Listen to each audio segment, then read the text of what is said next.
Sentidos. Fresco y puro. Radio Sentidos. www.radiosentidos.com.ar. Solo buenas noticias. Otoño Otoño 2016. 2016.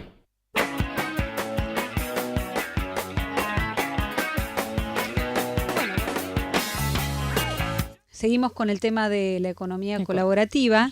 Yo acá traje un recorte de una conferencia que se hizo el año pasado, la Hotel Investment Conference en Europa, en donde el director de la cadena Roommate Hotels, Quique Sarasola, que es todo un referente en este tema, él sostuvo que la economía colaborativa es el futuro. Y él dice que hay un nicho para todos, lo único que hay que hacer es abrir nuestras mentes y escuchar a los clientes, porque el cliente es el que está cambiando. Y creo que esta es una de las claves en las que tenemos que pararnos, o por lo menos prestar atención. No es la empresa que es buena o que es mala, sino que la empresa es un conjunto de personas que están prestando atención o no a un conjunto de clientes. O sea, hay un cambio que se está dando que es natural, que nos puede gustar o no.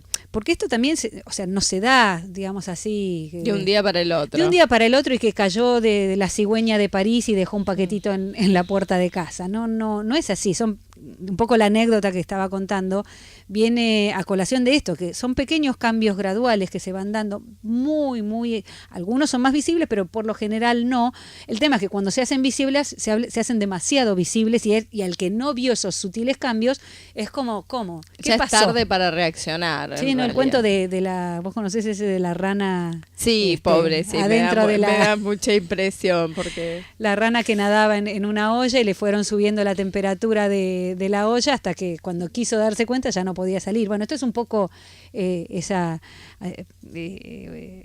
digamos, haciendo un paralelismo. Totalmente. Pero la realidad es esta, ¿no? Que el cambio ya está.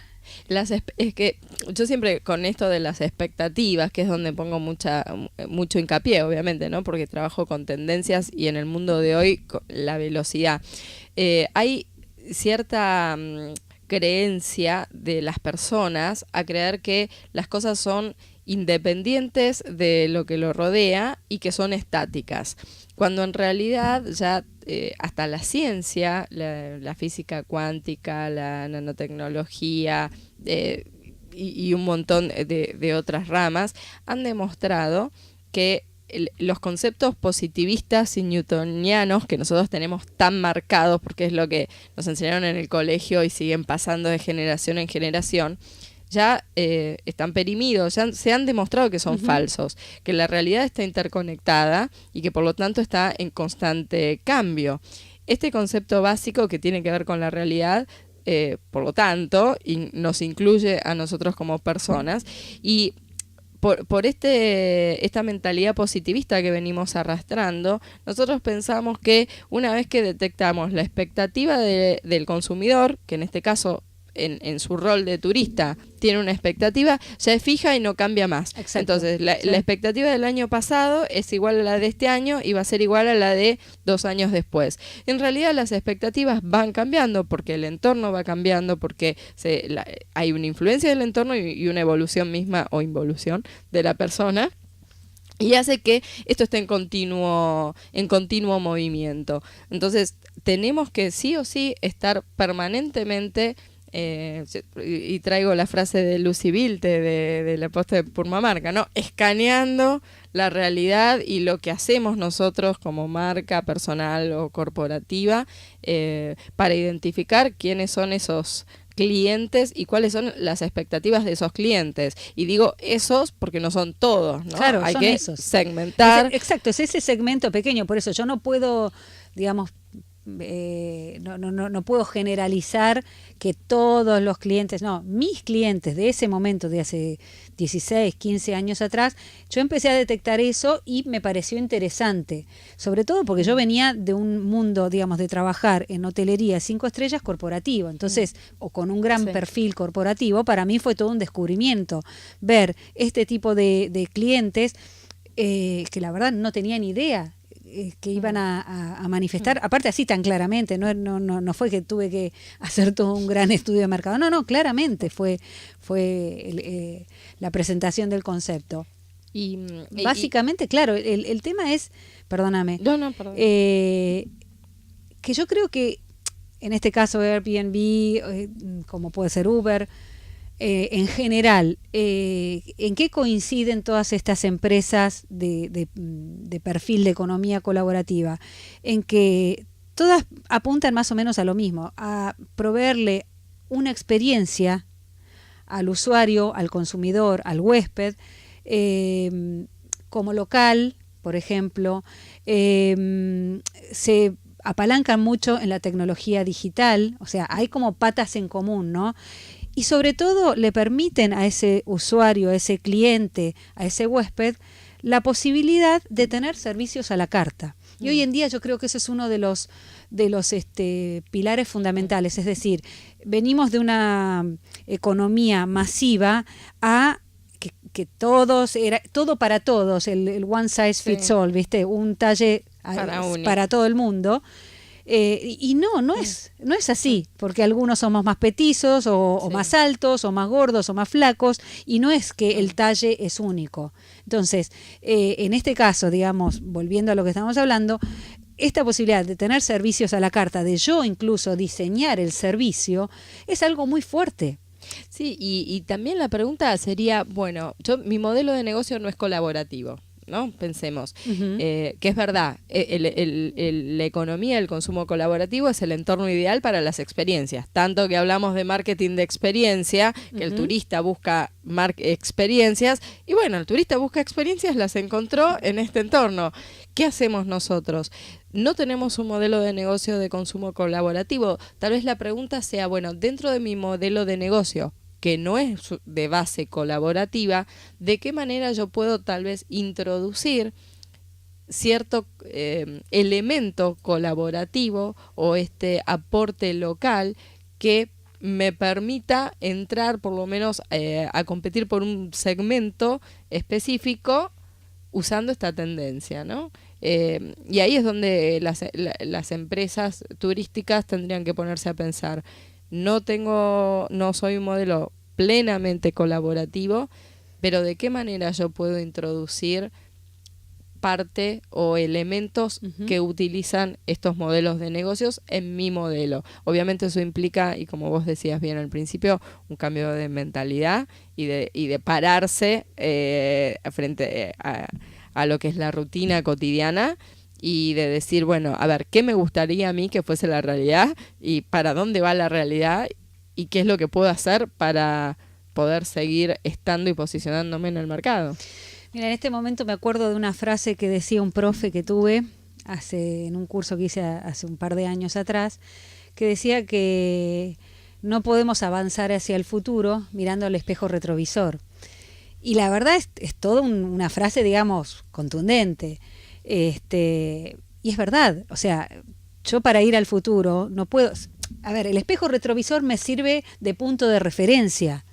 Sí, es necesario, pero yo miro para adelante para cuando estoy manejando. Y sobre todo si estamos yendo hacia un futuro que no sabemos, a ver, el que lo sabe, la verdad que pase la receta, pero... en este ir hacia adelante es ir dejándose sorprender y viendo, adelantándose, que ahí está un poco la detección de la tendencia, que puede ser que, a ver, es como una flor, que puede ser que es una semilla, que puede ser que florece o no se sabe, la verdad es que no se sabe, pero bueno, varias semillas plantadas en este contexto germinan de determinada manera, ¿no? Obviamente esto implica no solo el cambio de mentalidad, sino que aceptar que hay que cambiar la mente. Claro. Esa es otra historia. Por eso digo... Empezamos aceptando para después cambiar. El tema es que, ¿por qué digo esto de ir al futuro con el espejo retrovisor? Porque no podemos pretender... Yo entiendo, por ejemplo, en esta discusión y prohibición hoy en la ciudad de Buenos Aires de el funcionamiento de Uber, entiendo que hay que adaptar ciertas cosas, pero no podemos aplicar una ley literal y textual de hace 10, 20 o 40 o más años, como la mayoría de la legislación que tenemos, que dicho sea de paso, vamos a traer un especialista en el tema de legislación turística. Sí, y que además esto es muy interesante, que nos contaban, bueno, que cuando hay blancos en la ley, y si la ley no prohíbe, está dejando el espacio para que efectivamente algo se pueda realizar. Yo no soy especialista, así que pido disculpas si entendí mal y solicito que llamen los abogados y especialistas en derecho turístico y en turismo también, para generar la discusión, pero me parece que va a ser hiper interesante para discutir toda la problemática legal del turismo, no solamente de estos nuevos modelos de negocio, sino también a nivel general, bueno, ¿no? Con en otras ese cosas caso, que tenemos en ese pendientes. caso, digamos, volviendo otra vez a mi experiencia personal, cuando fue muy interesante, cuando en el año 98 abro el Bed and Breakfast, digo, bueno, soy un Bed and Breakfast. Empezaron a buscar en la tablita de habilitaciones, no existe, obviamente.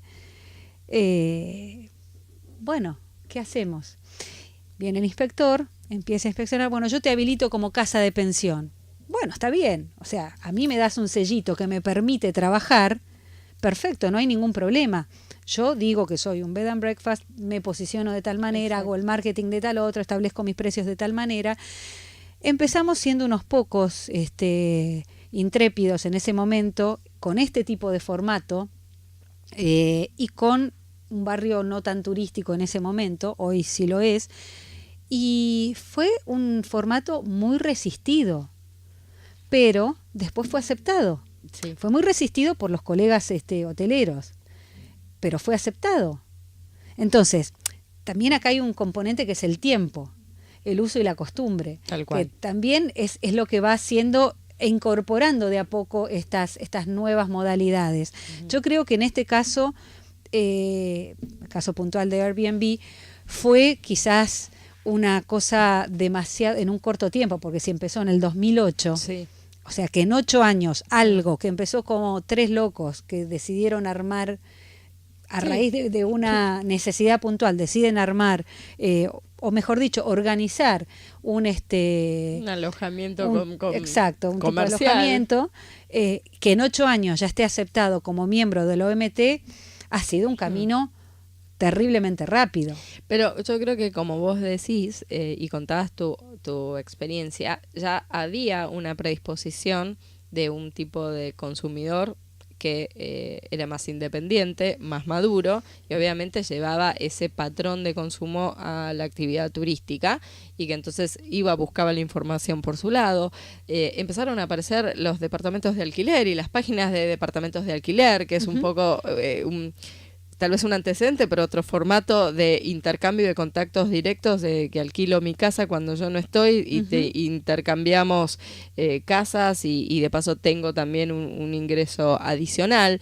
Es decir que yo creo que las señales estaban dadas y hubo algunos que fueron muy hábiles, además no solo en detectar las señales, obviamente, sino también en hacer algo, materializar el negocio, obviamente, que implica muchas más variables, pero y acá voy a otro punto. Me parece que está faltando en el sector turístico, bueno, por lo menos en Argentina, porque no quiero entrar en métier de otros países porque desconozco en profundidad, aunque creo que lo que pasa con la economía colaborativa da una pauta de que es general, de que está faltando un espacio de reflexión con mirada prospectiva que prevea posibles escenarios futuros,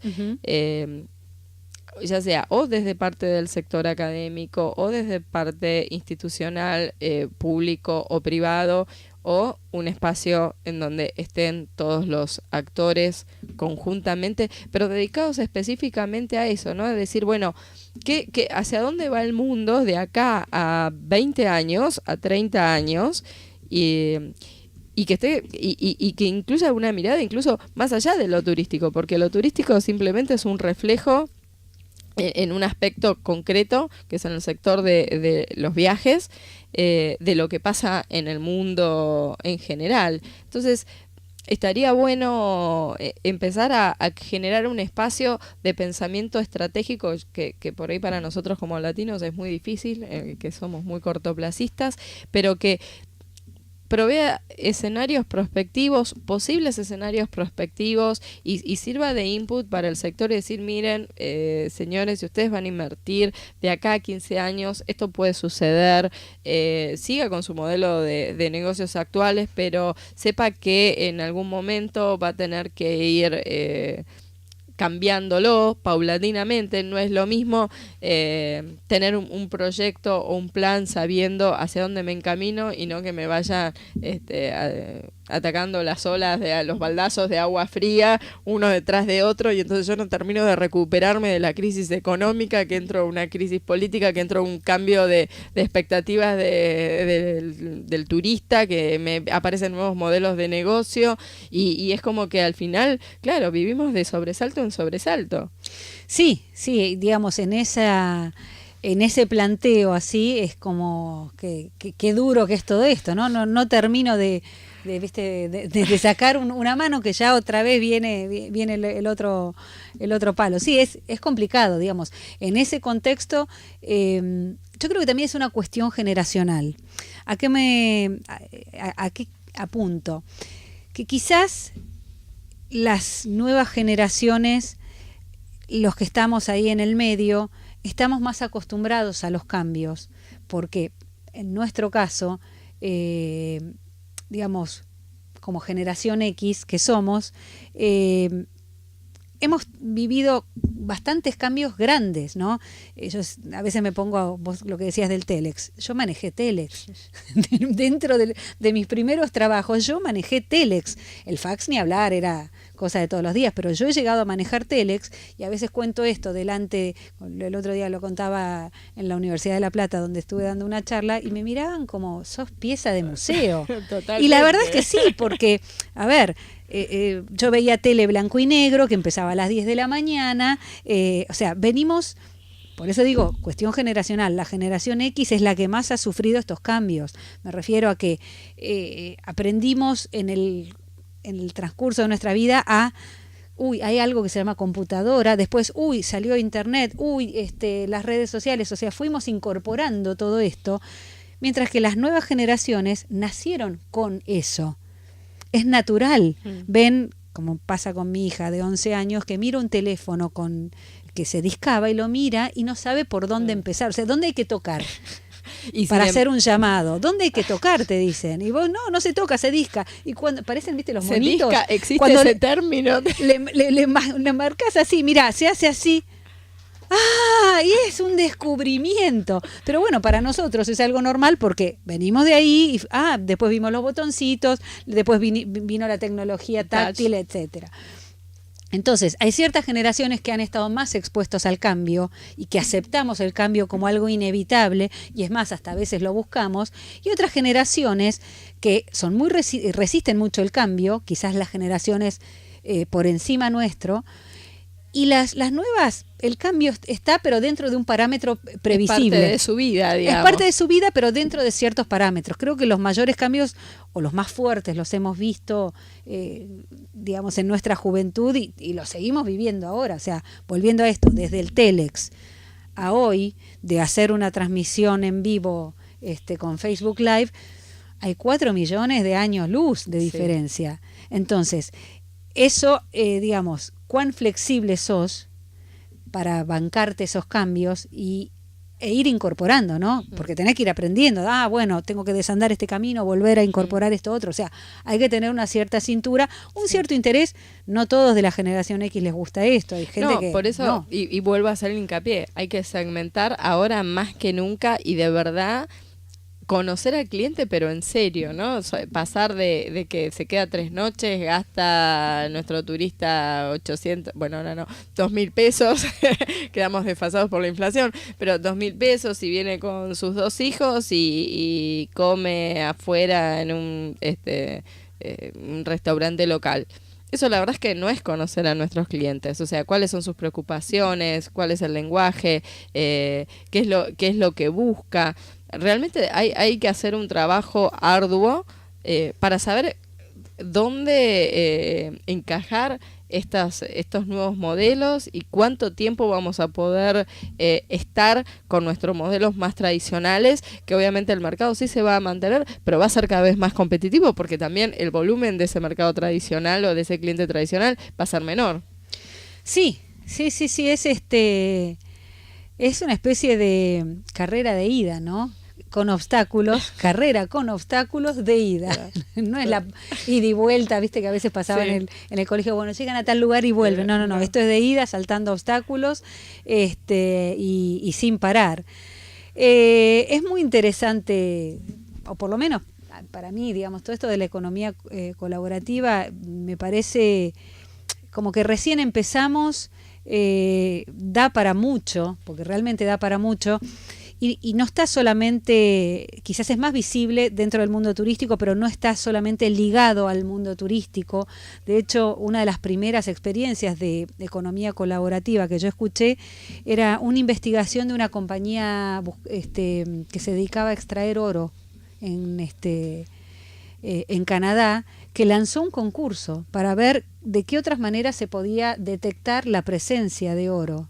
Entonces fue un concurso específico donde el premio era, digamos, la implementación de esa tecnología, y para el que la había diseñado, $1 millón. Y se presentaron, pero miles y miles y miles de propuestas. Y me pareció interesante porque vos decís $1 millón para una compañía.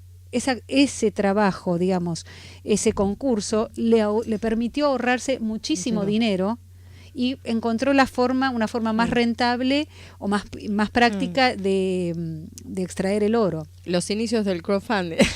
Sí. Es uno de los inicios, o sea, viene totalmente de afuera del sector, no tiene nada que ver. En general, bueno, volviendo a lo que estabas comentando al principio, en general ocurre esto. Nosotros en turismo tomamos tendencias que ya vienen ocurriendo en otros sectores y las adaptamos. Y ahí es donde en general ocurre la innovación. No porque somos genios y descubrimos la rueda, sino descubrimos un uso diferente o complementario de algo que ya estaba funcionando en otro sector. Y creo que esa es una de las claves para poder, no sé si adelantarse al futuro, pero estar unos pasitos más adelante, ¿no?